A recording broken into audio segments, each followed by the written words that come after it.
Shalom, shalom, Yesu ashimwe. Ndabasuhuje inshuti z'umusaraba bene data bakunzi mukurikirana MUKALIBIYA TV. Nongeye kugaruka imbere yanyu mvuga ngo amahoro y'Imana nabe murimo. Ndabakunda n'umutima wanjye urabakunda, kandi nzi neza yuko intego nkuru ari ukuzabana n'umwami wacu Yesu Kristo. Imana ibaha umugisha. Hanyuma nkuzaniye ijambo riri mu gitabo cy'umuhanuzi Hagayi, igice cyaho ni icya mbere, turasoma umurongo wa 5 wonyine. Harafite intego ivuga ngo nyabuneka ntugire imitima ibiri. Nyabuneka ntugire imitima ibiri. Dusome mu izina rya Yesu.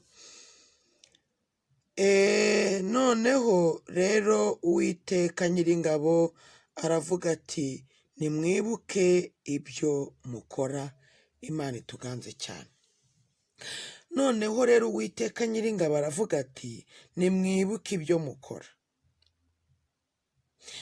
Nshuti yanjye mwene data, ntushukwe n'ibyo ukora mu itorero ryawe.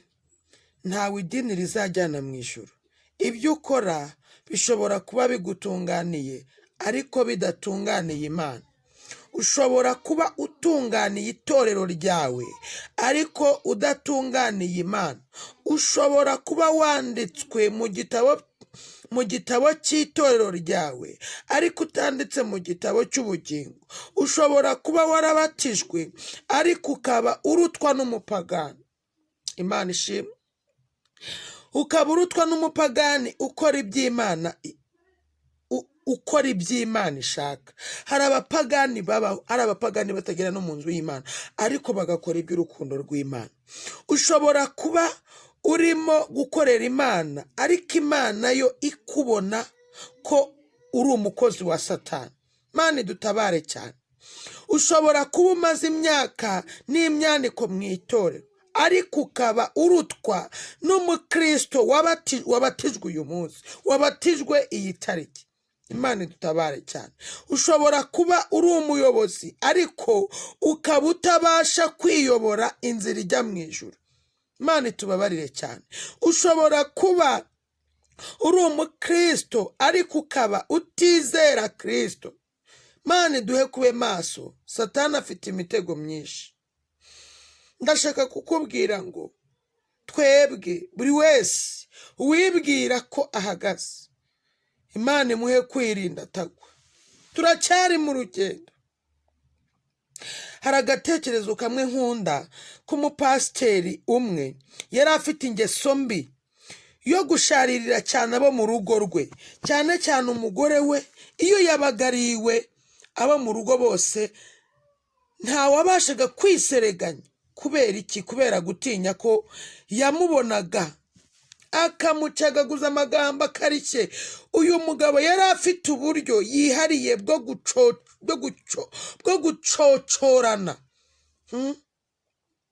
bwo kubwira abantu amagambo mabi, ariko ayo magambo akaba ari amagambo ashengura umutima kuruta kuba wakubitwa, kuruta kuba mbese baguha inkoni. Abo mu rugo bose bahoraga bigengesereye ngo batabyutse intare. Imana tutabare cyane. Hari abagabo bameze nk'intare, hari abapasitori bameze nk'intare, bavuga nyene bakanga cyane, ku buryo kubana nawe byasabaga kwihambira cyane. Aba bagore bameze ubu buryo Imana ibaha imbaraga kandi bakomeza, kuko yari umunyacyusa mwiza. Abantu ntabwo babimukekamo. Umunyamwaga, umuntu umenyereye kuvuga ikoci akakubwira ijambo rigukocora.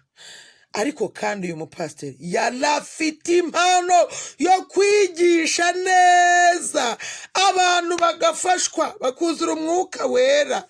Mana tugirire neza kandi genderera abapastori mu izina rya Yesu. Ngigiye kimwe yajyanye n'umugore we mu materaniro yera ngo yigisha neza cyane, abantu benshi barihana, abandi barafashwa, ngo kandi n'umugore we ngarafashwa cyane.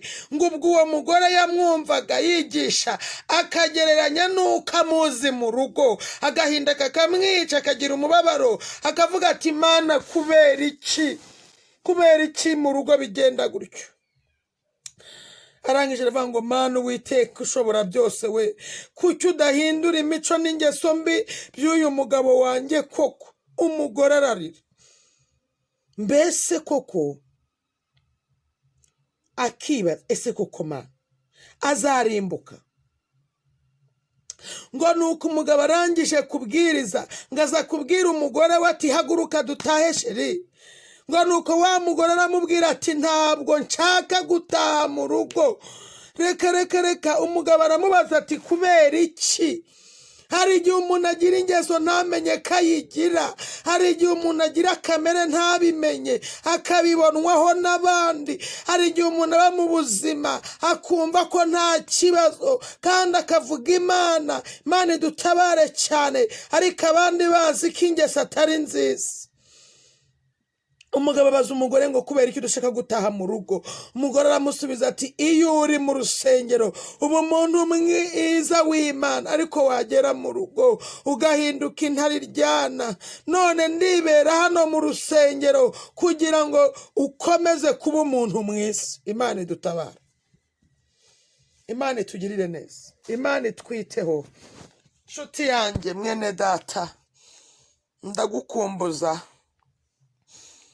uhagarara uvuga ati Imana imbona gute?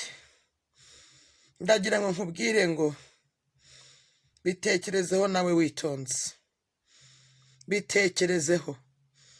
Imana iduhana umugisha. Ndagukunda nshuti mwene data, nyabuneka ntugire imitima ibiri, nyabuneka wibwira ko ahagaze. Namenye ko hari igihe cyo kwirinda atagwa. Imana idutabare, Imana iguhe umutima wo gutekereza, wo kwibuka ibyo ukora. Imana iguhe kwibuka uko uteye, Imana iguhe kwibuka uko uvuga, Imana iguhe kwibuka uko ureba, uko uryama, Imana iguhe kwibuka uko ukora. Imana itugirire neza. Data mu izina rya Yesu, jambo ryawe nitabaza rimurikira intambwe z'ibirenge byacu. Ndagusabye kandi ndaguhamagaye kugira ngo iri jambo ryawe rigende rigere kure, jambo ryawe ryogere hose, kandi Uwiteka abaryumva ribagirira umumaro kandi ribabera ikimenyetso cy'ibyiza. Ndagushimiye ko Uwiteka rigiye kubohora imitima ya benshi, rigiye kubohora ubuzima bwa benshi, kandi tugakurira muri wowe. Imana ishimwe. Urakoze urakarama mu izina rya Yesu, amen. Ni Evangeliste Mukalibiya Pasikazi kuri YouTube channel ya Mukalibiya TV. Nimero yanjye ya WhatsApp ni 0788 7794554.